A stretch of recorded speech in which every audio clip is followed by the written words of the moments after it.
Salamat sa Panginoon na hindi niya tinatanggal ang kanyang attention sa atin, mga kapatid.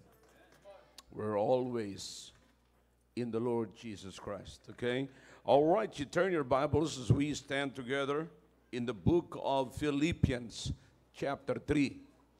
Philippians chapter 3. Alam nyo, mag-ingat po tayo ngayon kasi kapapasok lamang ng mga tag-init. At itong tag-init, mga kapatid, ay talagang magbibigay ito ng sipon, allergy, So, ubo. Ang atake dito lagi ay sa throat, mga kapatid. At alam nyo, pagka inatake tayo sa throat, nakakapangpahina talaga yan. Okay? Philippians chapter 3, we will begin reading in verse number 13 down to verse number 14. We have two verses that we need to read, okay, as the foundation of my message tonight. Okay, are you with me now? Okay, Philippians chapter 3, verse number 13. Brethren, I count not myself to have apprehended, but this one thing I do, forgetting those things which are behind and reaching forth unto those things which are before. Okay? Alam nyo, habang binibigyan ko ng pansin ng talatang ito, parang meron akong napapansin na parang may redundancy. So if you will not study carefully, parang merong redundancy. Kasi sinabi niya sa verse number 13, sabi niya, forgetting those things which are behind and reaching forth unto those things which are before. Notice in verse number 14, I press toward the mark for the prize of the high calling of God. So, almost the message is the same. Diba? Iba lamang po yung approach. So, it's all moving forward. But, mamaya, sabihin ko sa inyo, pagkakaiba lamang po niyan. May something na nagping sa akin na parang, this is it. You must see this. Kinakailangan makita mo ito. Okay? Mami, explain ko po yan sa inyo. And he said, verse number 14, I press toward the mark for the prize of the high calling of God in Christ Jesus. All right. Tonight, I'm going to talk to you about how commitment affects our daily living. All right? Now, it's so important, mga kapatid. Kung pag naintindihan po natin ng mabuti ang commitment, walang hindi magkakagusto sa commitment. Okay? Dapat maunawaan po natin mabuti because yung commitment na ginagawa natin, mga kapatid, nakaka-apekto sa buong pagkatao natin. I promise you, you have no idea. Mamaya explain ko sa inyo, meron na pala kayong commitment sa buhay ninyo na hindi nyo lamang tinatawag na commitment. See? So, pagka ginagawa mo na ng matagal yan at lagi mo nang ginagawa at parang hindi mo na kayang alisin ang sarili mo doon, that's not addiction, mga kapatid. That is commitment. Okay? There must be something. Alam ko naman kung anong ibig sabihin ng addiction sa mga alcohol, sa drugs, or whatever, ang mga ginagawa natin, mga kapatid. But there should be something in your life, mga kapatid, na palagian mo ng ginagawa because you love it and you like it. Okay? So, ngayon, ang pag-uusapan natin is about it. Ano ang nagagawa ng commitment na yon sa buhay mo? Ano ang epekto po nun? How does it affect your life? Your daily routine. You see, yung routine mo sa araw-araw, paano binabago ng commitment na yan? May nagagawa po yan. Okay? Alright, tayo po muna sandaling manalangin. Dakilang Diyos, marami pong salamat sa mga testimonies na narinig po namin ngayon. It's so encouraging, oh God. Actually, yun po ay mensahe na nakikita po namin at narinig po namin. But higit sa lahat, Panginoon, yun po ay nagbibigay ng inspiration sa amin, encouragement to do it, to long for what you have done in the lives of many people, your people, oh God, when they applied your word and obeyed your word. Ngayon, kung nangyari po ito sa kanila, ay possible din na mangyari sa amin. Ang pinakang susi lamang ay huwag kaming matakot na sumunod po sa inyo. O Diyos, pagpalain niyo po ito na away maunawaan ng bawat isa ang commitment. At naway makita po nila kung paano po ito nakaapekto sa buhay po namin. Please, once again, use me. And forgive us for shortcomings and cleanse us from all unrighteousness. In Jesus' name I pray. Amen. All right, thank you. You may be seated in the presence of our God. Okay? Is everybody ready now? All right, let's take a look to the passage that we have just read, mga kapatid. Okay? Handa na po kayo, pay attention. And katulad sinasabi ko po sa inyo kanina, habang nag-preach po ako ng salita ng Diyos, ay makikita nyo rin kung paano inaaral, kung paano po mga kapatid, nabubuksan, nakikita yung gustong ipakita natin, yung katotohanan na makikita natin sa salita ng Diyos. Okay? Now, listen, this is a church letter of the Apostle Paul to the church at Philippi. Okay? Now, obviously, ang kinakausap niya rito mga kapatid ay mga kapatiran sa Philippi. Alright? Is everybody listening na? Kapatid, pay attention na mabuti. No? At para makita po natin. Now, sa sinabi ni Paul, mga kapatid, dalawang bagay, ang isang bagay na makikita niyo po sa mga preachers, mga kapatid, is that kung paano tayo inilalapit sa Diyos. That's the main thing. Okay? That's the main thing, kapatid. Ano mang pinag-uusapan natin dito, kung yan man ay may konting rebuke or maraming rebuke, merong encouragement, isa lamang po yan. Pinapahiwalay tayo sa nagpapahiwalay sa atin sa Diyos at pinapalapit tayo sa Diyos. Okay? That's the goal. Yan po ang pinakamaganda. You see, in the passage 2 verses na binasa po natin, sabi ko nga po sa inyo, seemingly na parang merong redundancy. Ibig sabihin, paulit-ulit. Parang inulit sa verse number 14, yung nakita natin sa verse number 13, or binasa natin sa verse number 13, kaya nga lang may different approach lamang po. Okay? Now, notice what the Bible says here. Brethren, I count not myself to have apprehended, but this one thing I do, forgetting those things which are behind and reaching forth unto those things which are before. Reaching forth. You see that? And then he said in verse number 14, I press toward the mark. So there is a pressing. There is a moving forward, just like what he did in verse number 13, or what he said in verse number 13. Are you following me? So parang ganun lang po mga kapatid. But the emphasis in verse number 13, mapapansin niyo po mga kapatid, para si Paul ay makapag-move forward, kinakailangan meron siyang iwanan at meron po siyang dapat talikuran. You see? So in other words, kapatid, meron siyang ibinababa at meron naman siyang itinataas. Meron siyang binibigyan ng pansin, meron siyang pinawalan ng pansin at meron siyang pinansin. Meron siyang pinawalan ng halaga at meron naman po siyang binigyan ng halaga. You see? And that is, if you would, study carefully the word commitment, it's all about it. It's all about it. Ito na po yun. Yan po yung sinasabi mga kapatid ni Apostol Pablo. You see? Ulitin ko po. Meron siyang pinawalang halaga at meron naman po siyang binigyan ng halaga. Alright? Kasi yan po ang maliwanag na pagpapahayag ng commitment. So unawain natin mabuti mga kapatid. Kaya makikita po natin dito na kung ano ang nagagawa ng commitment. Ano ang maidudulot ng commitment? Ano ito? Bakit kinakailangan mag-commit tayo sa Panginoon? Alright? Commitment is not just a promise. Like what I've been telling you, kapatid, every time I preach on commitment, lagi kong binibigay po sa inyo ang ibig sabihin ng commitment. There must be an agreement. There must be a trust issue. Because commitment is the issue of trust. You are putting something, you're putting your trust in the hand of whomever you should. Kinakailangan ilagay mo ang pagtitiwala mo doon sa kung kanino ka dapat mag-agree or makipagkasundo. Okay? Ngayon, yung napagkasunduan po ninyo, whatever it is, okay? You agree that you will put it into action.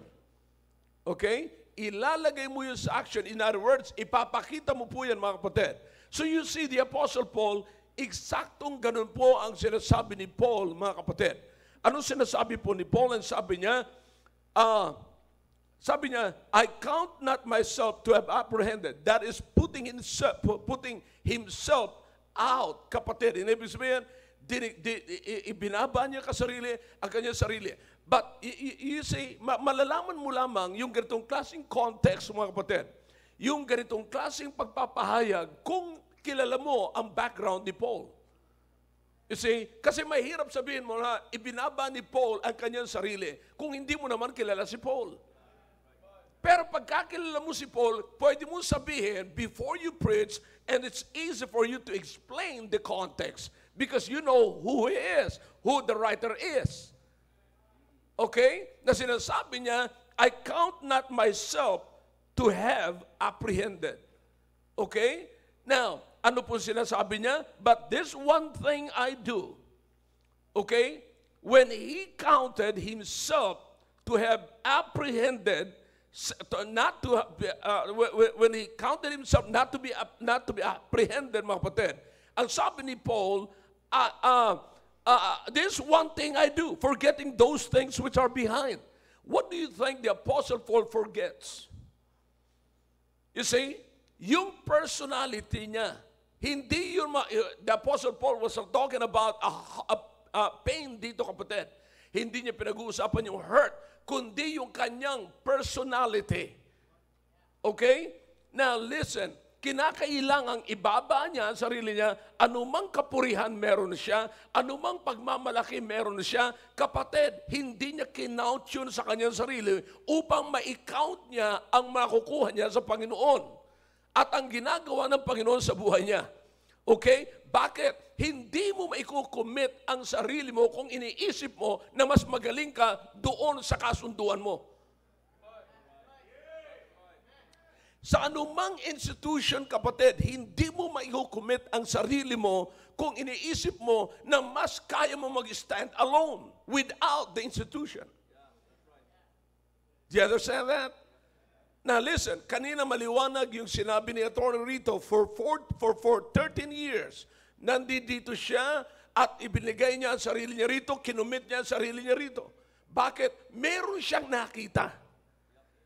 Pero kung wala siyang nakita, at kaya wala siyang nakikita, kasi ang nakikita niya, mas magaling pa siya sa lahat ng nakikita niya rito, mga kapatid, he will never commit himself to the church. Are you getting the point na? Alright. Kaya, nung ginawa ni Paul yan, mga kapatid, na sinabi niya, pinawalang halaga ko itong bagay nito at binigyan ko ng halaga itong bagay nito at kung saan ako nagbigay ng halaga, there, ang sabi niya, I press toward the mark. Doon ako ngayon nagpipress on. Doon ako ngayon tumutudo. Doon ako ngayon nag-focus. Alright? Doon ko itinuon ang aking pansin. Doon ko ikinuhugol ang aking panahon.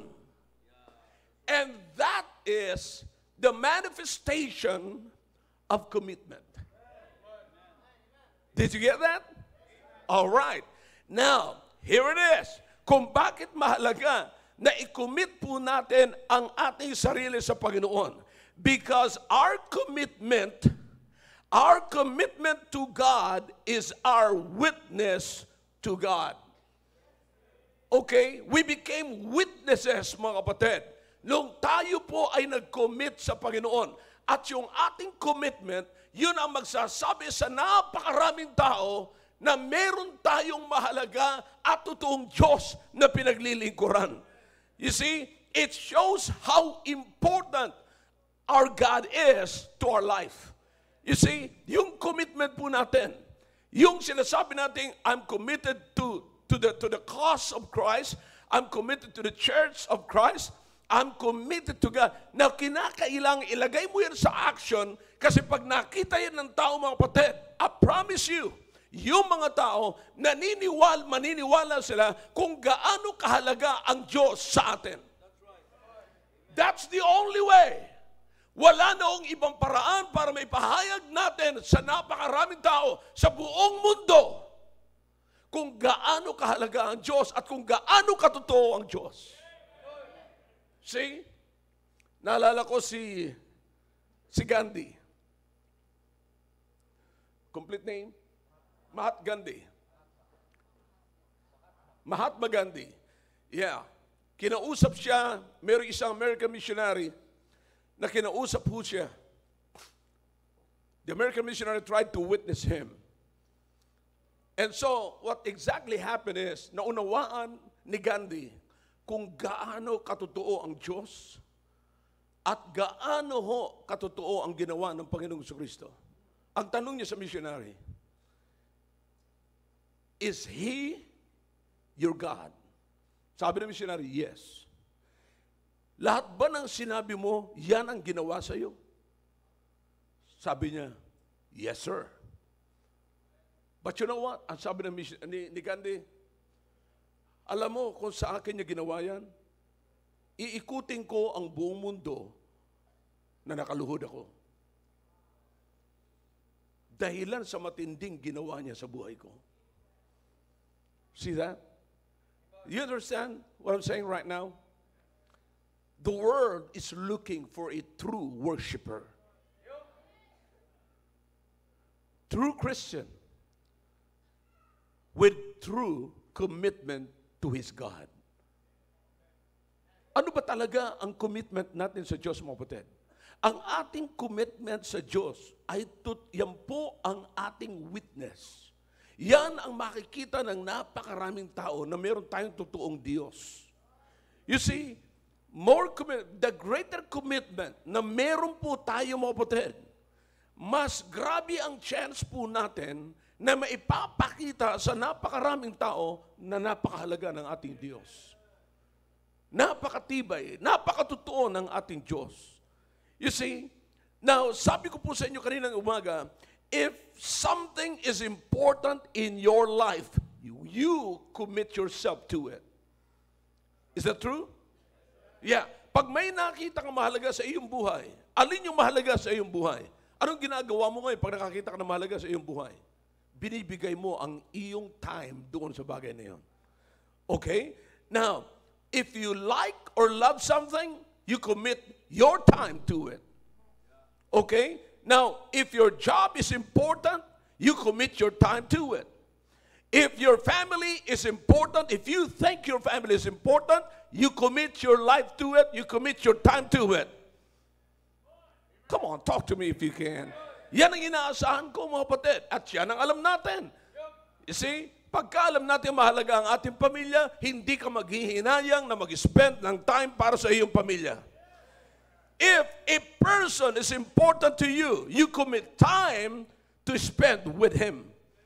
Di ba? Pag nakita mo na mahalaga yung taong yun sa buhay mo, hindi ka manghihinayang makipag-usap sa kanya, hindi ka makapaghinayang na mag-message sa kanya. Bakit? Alam mo, mahalaga siya sa iyo eh.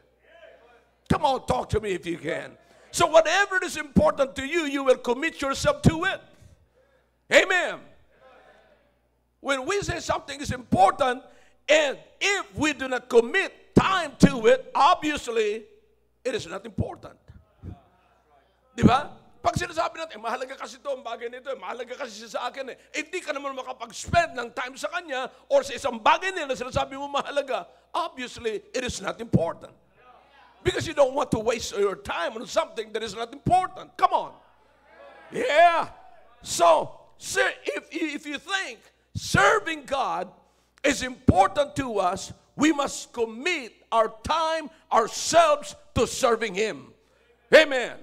Now, ano po ang ating kinukumit at gaano natin, kung gaano kalaki? I'm talking about the amount. I'm talking about yung kung gaano amount, it might be amount of time or whatever. But we're talking about amount here, mga kapatid. I'm simply saying what we commit and how much we commit shows how much we value our relationship with God. Okay? Yun ho ang nagpapahayag. kung paano natin kinukumit at gaano kalaki ang panahon na binibigay natin sa Kanya, nagpapahayag yun ng kahalagahan o pagpapahayag natin ng kung gaano kahalaga ang Diyos sa atin.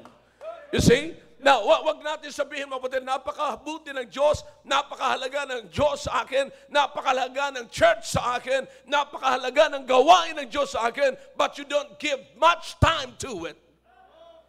Now, think about it this evening, kapatid. Alin yung mahalaga na sinasabi mo na kukunti lang ang panahon na binibigay mo? Now, tonight, if you think church is important to you, how much time you're spending for the church? If you think the Bible is very important to you, then how much time you give in reading and studying the Word of God? You see, many times na tayo po, kapatid, ay gumagawa ng excuses sa mga bagay na sinasabi po natin na mahalaga sa atin. How come? Kung yan po ay mahalaga, gagawa tayo ng paraan para makapagbigay tayo ng panahon doon sa sinasabi po nating mahalaga. Bakit sa halip na gumawa po tayo ng panahon, nag-i-excuse tayo doon sa mahalagang bagay na yon? Kamakailan lamang, kinausap ko po yung mga parents at saka teachers ng ating academy. You see, may mga bata, sabi ko nga, may mga estudyante na sasama sa ministry sa pagsabi nila mahalaga ang ministry. Pero sa akin, mahalaga rin yung kanilang pag-aaral. Pero minsan, kapatid, sabihin nila, mahalaga yung ministry, pero pagdating sa ministry, hindi naman sila nakafocus sa ministry. Mahalaga yung pag-aaral, pero pagdating sa pag-aaral, hindi naman sila nakafocus sa pag-aaral. So, nakikita niyo mga kapatid, ano ba talaga ang mahalaga sa buhay po natin?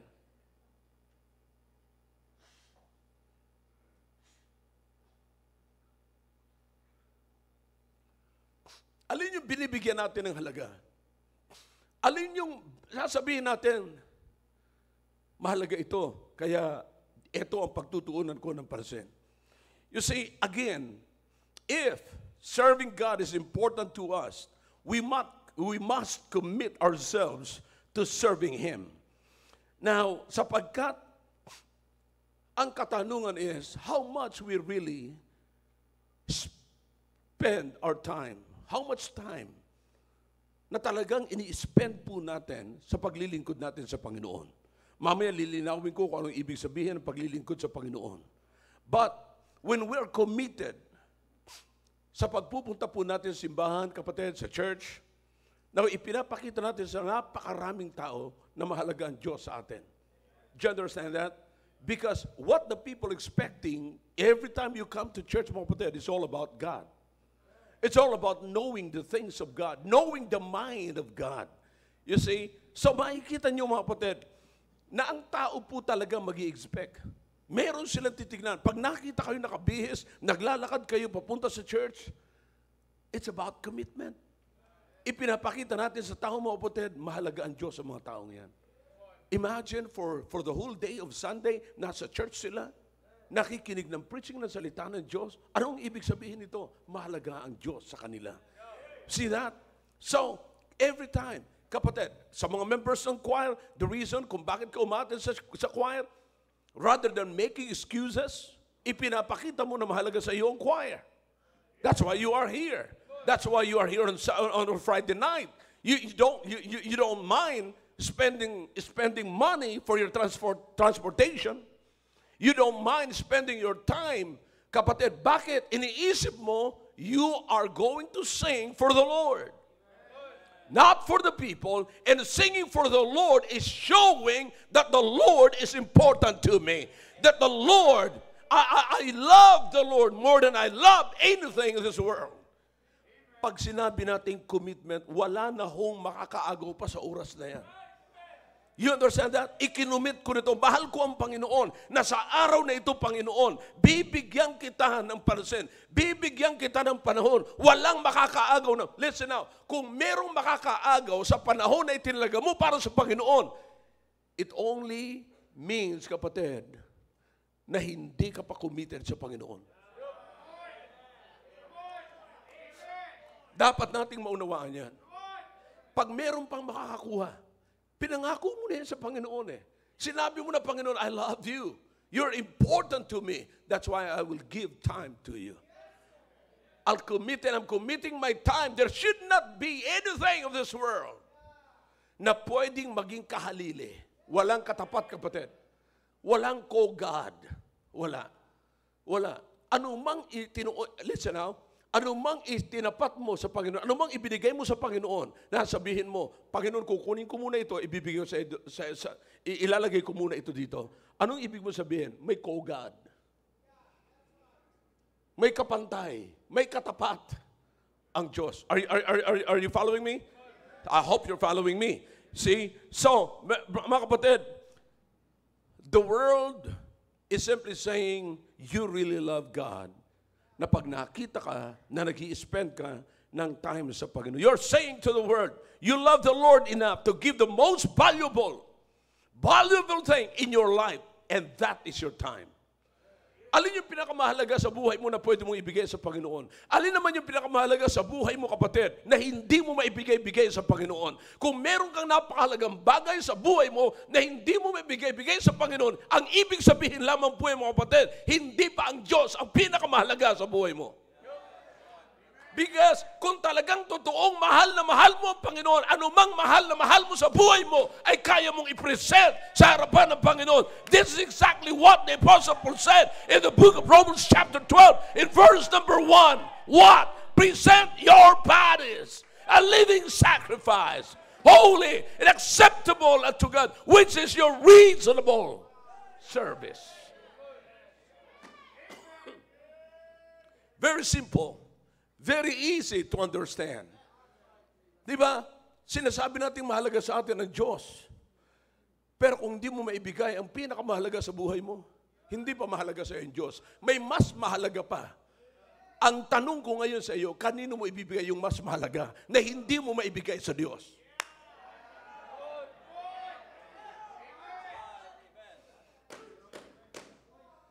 I hope makita po natin ang mga bagay nito. You show the church is important. And God is important, who created and gave His Son. And His Son gave Himself to us. If it is important, kapatid, there should not be anything in this world na pwedeng makapigil sa iyo para maibigay mo sa Kanya ang pinakamahalaga. Okay? So it's also important. Now, what is the first thing that is affecting us when you commit yourself to God? Remember this, commitment is our witness. Wala nang iba. Kapatid, pag naglakad tayo dyan sa kalsada, papasok tayo sa simbahan, at pagpasok natin sa simbahan, kapatid, nakikita nila anong oras tayo lalabas, and then pagdating na naman ng hapon, babalik na naman po tayo, bit-bit natin ang Biblia, nakadamit tayo na pangsimba, mga kapatid. We are God's witnesses na sa ibabaw ng lupa na ito na makasalanan, merong mga grupo ng tao na nagpapahayag ng kanilang pag-ibig sa Diyos at pagbibigay halaga sa Diyos. Marami nagsasabing mahal nila ang Diyos pero hindi nila may pakita ang kahalagahan nila at pagpapahalaga sa Diyos. Yeah? You understand, in the Bible, we have so many parables just like that. Okay, sabi ng Panginoon, ganito, we're willing to follow. Remember the three groups of people who made or manufactured excuses? Diba? Gusto nilang sumunod sa Panginoon, pero sabi ng Panginoon, Panginoon, pahintulutan mo muna ako na bumalik sa bahay ko para magpaalam. Okay? Another one made an manufacturer's excuse. Sabi niya, bibisitahin ko muna yung nabili kong lupa. Yung nabili niyang lupa, bibisitahin niya muna. When is the best time to visit? Before you buy. Not after you buy. You see? Sabi niya naman isa, Panginoon, teka muna, bago ako sumunod sa iyo, pero gusto kong sumunod sa iyo, sapagkat naniniwala ako na dapat ako sumunod sa iyo, pero bago ako sumunod sa iyo, pahintulutan muna na ako'y makapag-asawa. So sad. na napakaraming gumagawa ng excuses. Sa lahat ng mga gumagawa ng excuses, are you really committed to God? Alin yun sa mga bagay? Alam ko na kung anong iniisip nyo ngayon. Siyempre, pastor, hindi naman natin ganito. Alam niyo mga kapatid, ang problema natin, hindi tayo marunong gumawa ng plano. Kapag ka gumawa ka ng decision, anong ginagawa mong plano? Tsamba-tsamba? Listen, ang buhay na tsamba-tsamba, mga kapatid, ay hindi yan sa Diyos. Because you will present it to God. Lord, here's my plan. My plan is based on your plan. You see? So makikita natin, mga kapatid, na pagka tayo ay nagpahayag, gumawa ng kasunduan na kasama natin ng Diyos, tandaan niyo po ito, mga kapatid. Wala ka nang dapat maging dahilan na mas mahalaga pa na pwede mong ipalit sa pagpapahalaga mo sa Diyos. Listen, this is very clear. In the 2 verses na binasa po natin kanina kay Paul, you see, nai-imagine niyo pa si Paul, mga kapatid, na nung si Paul ay nagsabi niya, forgetting those things which are behind. What was in the mind of the Apostle Paul? Para malaman niyo, kapatid, isipin niyo kung sino si Paul. Nung siya ay ma-saved at nung siya ay ma-saved, ano ang kanyang kapahayagan sa kanyang sarili? Yun ang mga bagay na dapat nyo i-consider para madali nyo maipaliwanag yung context. You see, ano yung sinasabi niya? Forgetting those things which are behind. See that? That is His. That is who He is. Who He was. That was His personality. Yan yung mga may pagmamalaki niya. Naunawaan niyo mga kapatid, nung siya nagpapaliwanag sa mga Jew, to the Jew, I am a Jew. You see? Nag-aral ako ng batas, sabi niya. But you know what? Ibinaba niya ang kanyang sarili para meron siyang haharapin na mabibigyan niya ng halaga. In other words, napakasimple lang ganito. Wala nang halaga sa akin ito kung sino man ako before. Ang mahalaga sa akin ngayon, yung aking hinaharap para sa Panginoong Jesucristo. That's why he was committed. No wonder that in the New Testament, Paul, the only apostles who became very popular and wrote many books. He's got a personal letter. We call it in the Bible school, pastoral letter. And then others are church epistles. Sulat niya sa mga churches. See that? Napakarami niyang ganyan, mga kapatid. Bakit, mga kapatid? Because he committed his time. Binigyan niya ng halaga yung panahon niya sa Panginoong Jesucristo. All right? Now, that's point number 1. Our commitment is our witness. That's how commitment affects our life. Okay? Now, yung ating buhay ay nagiging witness kapag ka ang buhay mo ay committed. Now, listen to me now. If you are to be a witness of God, anong klaseng witness tayo ng Panginoon? Can other people see Jesus in us? Huh? Makikita kaya ng maraming tao ang Panginoong Jesucristo sa atin pagka tayo nag-witness? Or ang dahilan kung bakit walang makita ang mga tao sa atin, mga kapatid, it's because wala tayong commitment. Pero ang totoo niya, mga kapatid, hindi lamang po natin namamalayan, committed tayo sa ibang bagay, bagamat hindi tayo committed sa Panginoon. Bakit? May pinagugugulan tayo. Ano mang ginagawa mong excuse para hindi makarating sa church, ano mang ginagawa mong excuse para hindi ka makapagbasa ng Biblia, ano mang ginagawa mong excuse para hindi ka makapag-usap sa Panginoon, ano mang ginagawa mong excuse para hindi ka makapag-soul winning, ano mang ginagawa mong excuse para hindi ka makapagbigay, committed ka doon. Bakit? Yun yung mahalaga sa iyo. At kung yun yung mahalaga sa iyo, doon ka committed. Did you get that? Why is that? You're giving your time to it. You're giving your time, your resources to it. And best of all, You're giving your life to it. Did you get the point? Kapatid, listen now. This is the very thing na dapat mo nawaan po natin sa commitment. Because this is the year of commitment. Year of commitment ito mga kapatid. Ano yung kinukommit natin? Bakit napakarami nating excuses? Aralin natin na mabuti. Alam ko na ngayon pa lamang gumagawa na kayo ng excuse. Depende. Di ba? So napakasimple lamang. Alin talaga yung mahalaga sa atin ngayon? Na ipinagpapalit natin sa sinasabi nating mahalaga ang Diyos sa akin. Alin? Secondly,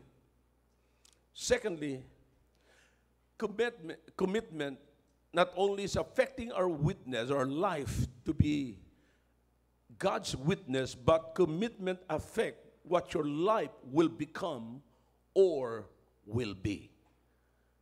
Okay? One more time. Commitment affect what your life will become or what your life will be. You see? Now, whether you admit it or not, kapatid, your life that you are living today is the result or the fruit of your previous commitment yesterday. Alright? Ulitin ko po. Yung buhay na ipinamumuhay mo na ngayon, yung buhay na ini-enjoy mo na ngayon, yung buhay na tinatamasa mo ngayon, resulta po yan at bunga po yan ng iyong commitment kahapon. Did you get the point? Alright, parang malungkot po tayo mga kapatid. Listen. Let's face the facts. Let's face the truth. Harapin po natin ang katotohanan para makita po natin ang ating sarili. Ano ba talaga yung binigyan ko ng pansin kahapon? Yung binigyan ko ng pansin kahapon, yan yung mahalaga sa akin. At yung pinahalagaan ko kahapon, yun ang nag-form sa akin kung paano ako maging ganito ngayon. So again, whatever you are today is what you have spent your time on becoming yesterday. Di ba? Yan yung in-spend mong time kahapon. Lahat ng oras, lahat ng pagpapahalaga mo, lahat ng excuse mo para hindi mo maibigay doon sa isang bagay na yon, iginugol mo lahat doon sa bagay na yon. Kaya ganun ka na ngayon. Si attorney, bakit naging abogado siya? Kasi, yung nakaarang araw, binigyan niya ng halaga yung pag-aaral ng batas. Kaya abogado siya. Alright? Nandito si Brother Roy, nandito si Brother Willie, nandito si Brother Al, dalawang retired, isang active. Para naging sundalo sila mga kapatid. Listen, bago sila naging sundalo, ganap na sundalo, nagugol sila ng panahon para maging sundalo. Did you get the point? Now, kung ano man si Brother Roy ngayon, bunga yan ng kanyang pinahalagahang panahon para maging katulad siya ngayon. Malalim pa ba yun? Ay, hindi na ho, malalim ito ngayon. Yung isang drug addict, mga kapatid, naging addict siya sa drugs kasi bago siya naging addict sa drugs, nagugol siya ng mahabang panahon. Kahapon, sa mga mahaba pang panahon, sa mga nakaraan pang araw, kapatid, ang resulta, drug addiction. So you understand that? Sino man po tayo ngayon, whether you admit it or not, ay bunga ng pinagbigyan nating kahalagahan, panahon, kahapon. You see, kaya ho, sinasabi ko mga kapatid, yung commitment ay napahalaga because commitment affects what your life will become or will be. Am I clear to you now? Si Doc Eugene, bago naging doktor yan, nag-spend yan ng maraming panahon, maraming araw. I don't know kung anong ginawa niya sa kanyang pag-aaral. Sabi nila, para lamang hindi ka antukoy, ibabad mo ang paa sa tubig habang nag-aaral ka. You see that? I don't know kung ginawa niya po yan mga kapatid. Pero ang sinasabi ko lamang, bago siya naging doktor kapatid, bago siya naging bihasa doon sa kalagayan niya ngayon at kung sino siya ngayon, kahapon, may mga pinagugulan siyang mahalagang bagay patungkol sa kanyang profesyon. So you understand that? Okay? Now listen, whatever.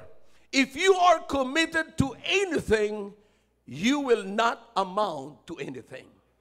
Did you get that? You will not amount to anything if you are committed to anything. Sapagkat bibigyan mo talaga ng pansin. Hindi mo iisipin mo, kapatid, na ikaw ay nagsasaya ng panahon. Hindi mo pag-iisipan na etong panahon na ginugugol ko rito, nakakasawa na. No. Hindi mo. Wala hong nagsasawa sa isang committed na tao sa alam niyang mahalagang bagay na kanyang gustong maging siya. They're witnesses. And this is attorney, this is doctor, nandito yung mga sundalo, mga kapatid. They're officers, they graduated from the Philippine Military Academy. They are my witnesses tonight. You see, nung habang nandun sila sa proseso ng pagiging sila ngayon, hindi nila sinabi na nakakapagod naman, nakakasawa naman ang pag-aaral ng batas, nakakasawa naman ang pag-aaral ng medisina. No! Bakit? Gusto nilang maging ganun sila ngayon. Kaya hindi nila pinanghinayangan ang mga araw na nakaraan para maging ganap sila ng gusto nilang mangyari sa buhay nila. Wow! Sana naunawaan na po natin ito ngayon. Now, idalhin po natin ito sa buhay natin bilang isang Kristiyano. Ang commitment na ginagawa natin dito, mga kapatid, upang mapalapit tayo sa Diyos. Upang maging mapalapit tayo sa Diyos. Ano yung ginagawa mong commitment ngayon na nagpapalapit na sa iyo sa Diyos? Now, if you are committed to God, how is your condition before God? Do you feel like you're close to God? Or you are much closer to God sa panahon ngayon? Listen, kapatid, ako pong pastor ninyo, kaibigan niyo po ako rito. Listen now. Yung pagpupunta nyo sa church ng Sunday morning, Sunday evening, Wednesday night, kung wala kayong nararamdaman na kayo'y malapit sa Diyos, kapatid, kalimutan nyo ang pagpunta sa church, baka nagkakamali kayo.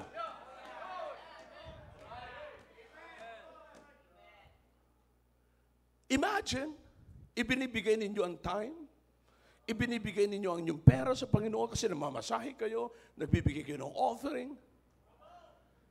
Tapos wala kayong feeling na napapalapit kayo sa Panginoon. Para saan? Para saan? Kapatid, alam niyo kung bakit kinakailangan magkaroon tayo ng pakiramdam na katulad po niyan, mga kapatid? Alam niyo kung bakit? Listen now. Because we will be meeting Him personally. What we are doing right now is by faith.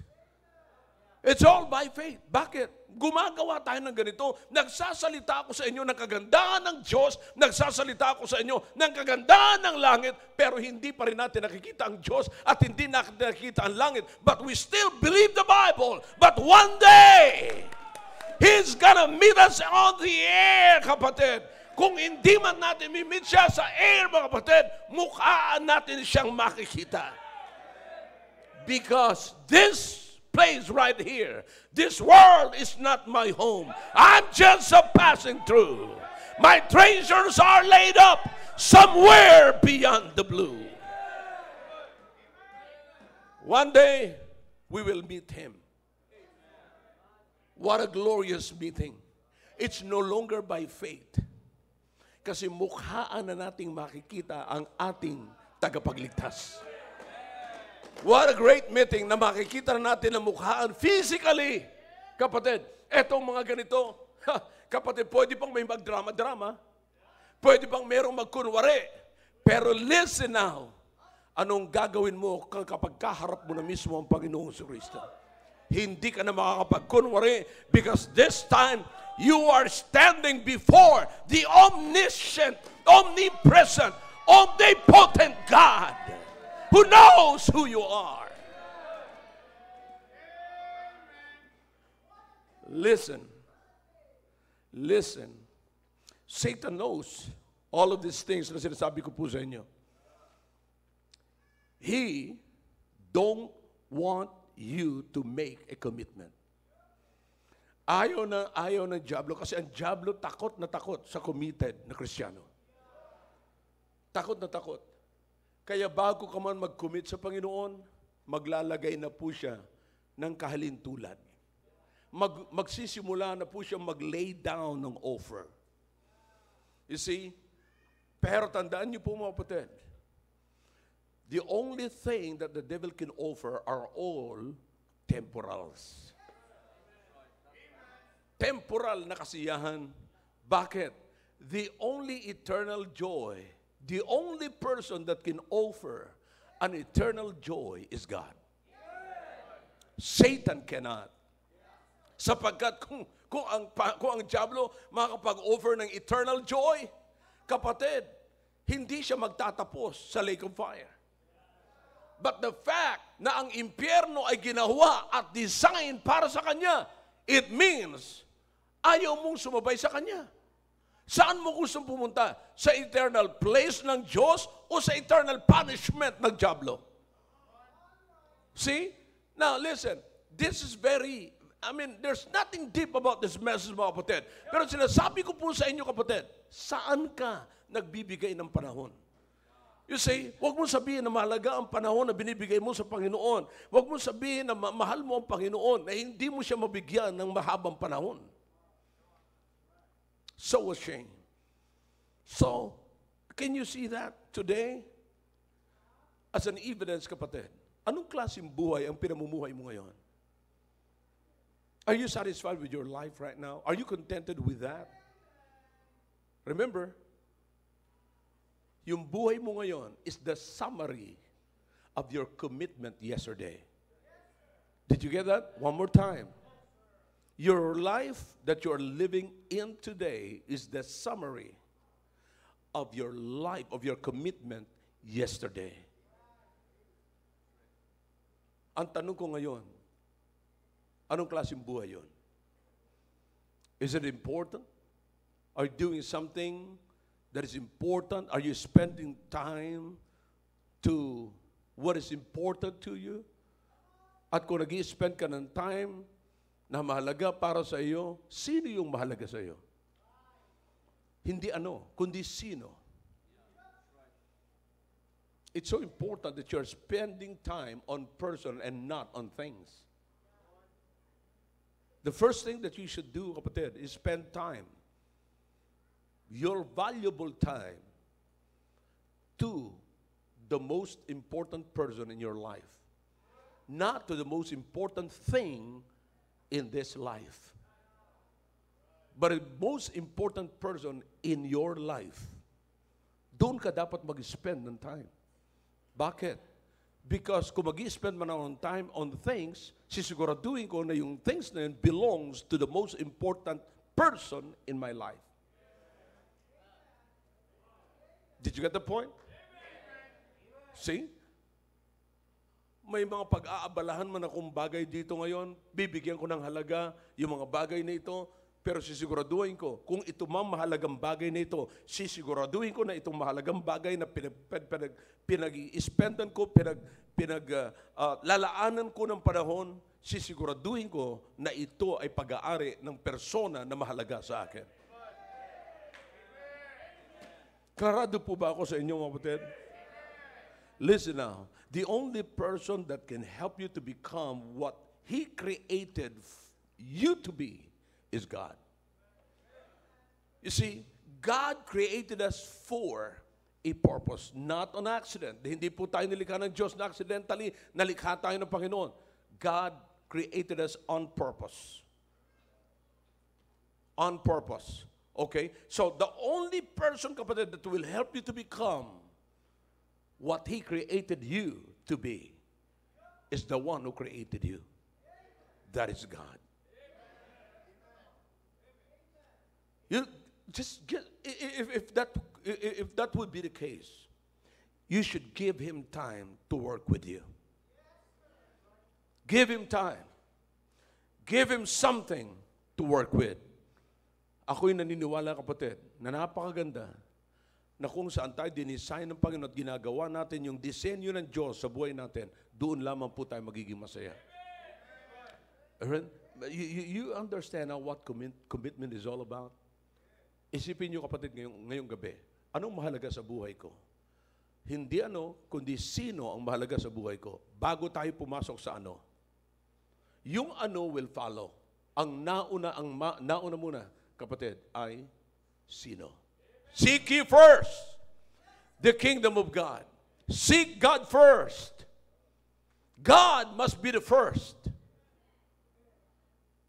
And then, all these things will follow. Now, spend your time, much of your time, what's valuable to you. Ano man ang mahalaga sa iyo, ano man ang may niisip mo mahalaga, you should spend it for God. For God. Not on things, but for God. Klarado po ako sa inyo mga kapatid? Now, napakahalaga po ang tinatawag nating commitment. Huwag ho natin pag-usapan lagi ang commitment kung hindi po natin nauunawaan ng mabuti. Ngayon, ang tanong ko ngayon sa iyo, maraming beses ka na hindi mo nga lang alam, listen, isipin mo ngayong gabi, saan ko nga pala ginugol ang panahon ko? Ilang taon ka na ngayon at ilang taon mo na nakilala ang Panginoon? Alright? Pababawin pa natin. Ilang taon ka na sa simbahan na ito na nakakapakinig ka ng maraming mga preachings or messages na katulad nito? May marami tayong pinag-uusapan dito eh. Pinag-uusapan natin ang finances, on how to manage your finances. Pinag-uusapan natin on how to manage your time. Okay? Now, ang tanong ko ngayon, kapatid, is this. Alin na ngayon, sa lahat ng pinakita ko sa inyo, mga kapatid, mula nung napunta ka rito, alin na ngayon ang binibigyan mo ng halaga? Listen now. Kung alin yung binibigyan mo ng halaga, ganun ka ngayon. Now, listen to me now. Nakakalungkot, kapatid. Some of us here are still dwelling on problems, troubles. It seems like wala nang katapusan yata. Wala nang katapusan. Maraming mga tao, just imagine, this is a serious matter, kapatid. I'm serious with this. Maraming mga tao na may problema sa labas. Nung napunta sa church, gumaling sila at nagkaroon ng naresolba yung problema nila sa labas. Somebody must witness. Somebody must sit down and stand witness. I mean, in the witness stand.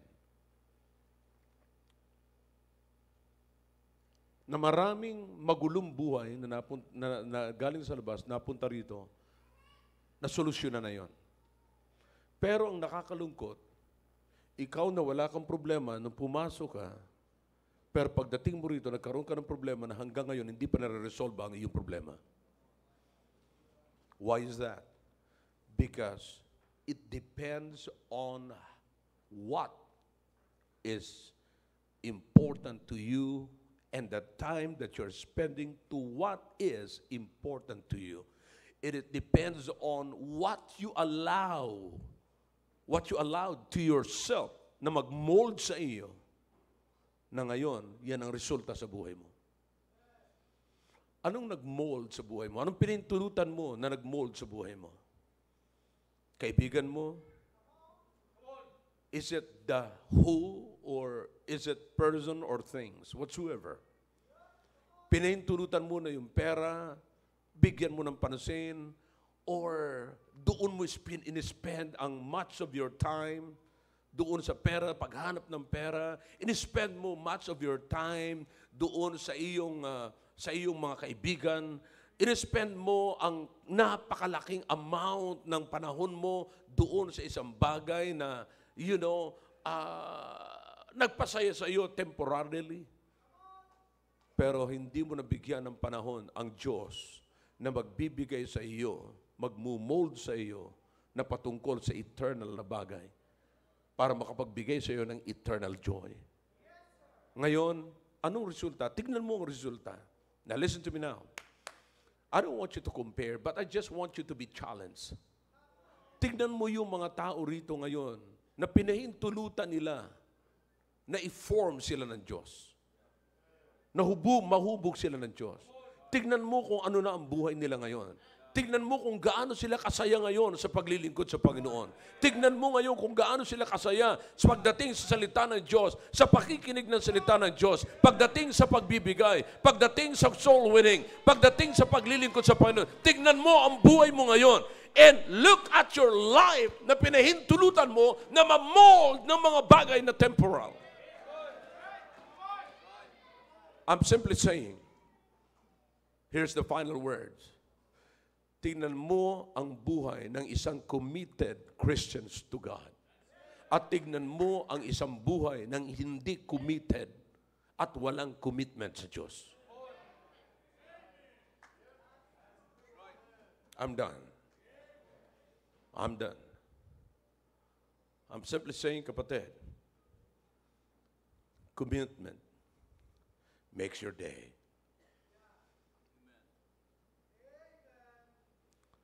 It builds your life.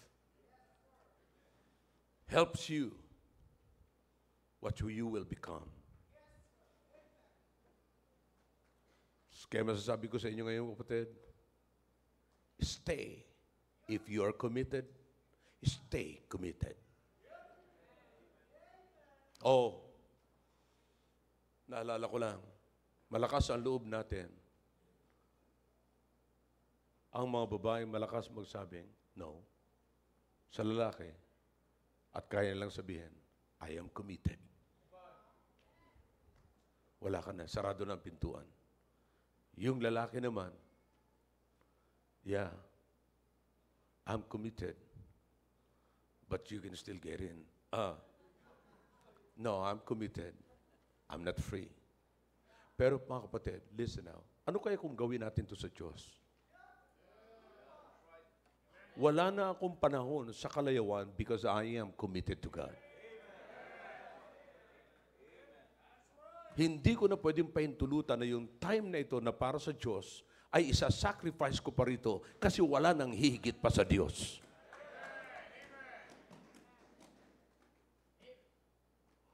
I'm so sorry for the world's invitation.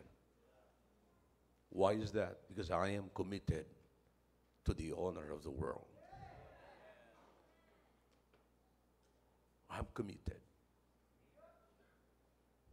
Paano mo ngayon i-weigh, titimbang-timbangin ang mga bagay sa buhay mo ngayong narinig mo na ang mensahe na tungkol sa commitment? Remember, commitment is our witness. Wala tayong pwedeng masihigit pa na pwedeng ipakita mga kapatid sa mundo maliban sa ating pagiging committed sa Diyos.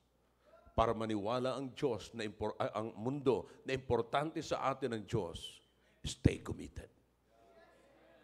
Stay committed to the cause of Christ. Stay committed to the cause of the ministry. Stay committed. Am I clear to you? Shall we all stand, please? Father, thank you for your words. Now I beg you to please speak to your people and challenge your people to make a commitment, oh God. We cannot quit from being committed. Kailangan po naming maging committed, Panginoon. Wala po kami ma-accomplish if we will not commit ourselves to the cause of Christ. We will not accomplish. We cannot accomplish anything. Not until, oh God, na ang aming sarili, ang aming oras, igugol po namin sa inyo. Please, oh God, speak to your people tonight. Challenge your people. Your heads are bowed, your eyes are closed. God is speaking to your heart through that message. Then let's do something tonight. Let's make business with God.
Muli po, Diyos, nagpapasalamat po kami sa ginawa niyo po sa aming kalagitnaan.